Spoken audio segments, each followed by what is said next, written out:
TDP నేతలు yellow media దుష్ప్రచారంపై తీవ్ర స్థాయిలో మండిపడ్డారు బొల్లా బ్రహ్మనాయుడు కుమారుడు బొల్లా గిరిబాబు. తమ బంధువు బొల్లా రమేష్ హైదరాబాద్లో కొన్న భూమికి తన తండ్రికి ఎలాంటి సంబంధం లేదు అన్నారు. రమేష్ స్థలం కొనుక్కోవడానికి డబ్బులు అడిగితే బదులుగా ఇచ్చానునని స్పష్టం చేశారు. హైదరాబాద్ ల్యాండ్కు సంబంధించి ఇటీవల ఎల్లో మీడియా తెలుగుదేశం నాయకులు మా నాన్న బొల్లా బ్రహ్మనాయుడు గారి మీద అసత్య వార్తలు ఆరోపణలను నేను తీవ్రంగా ఖండిస్తా ఉన్నా. మా బంధువైన బొల్లా రమేష్ గారు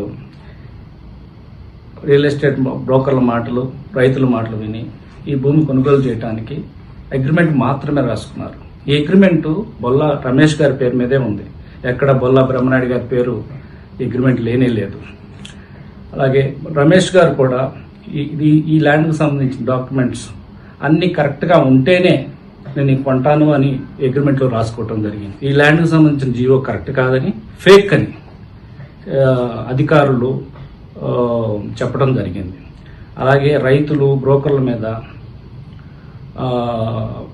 పోలీస్ కంప్లైంట్ ఇవ్వడం జరిగింది. వాళ్ళని అరెస్ట్ చేయడం జరిగింది. దీనిలో మాకేం సంబంధం ఉందని అడుగుతా ఉన్నా.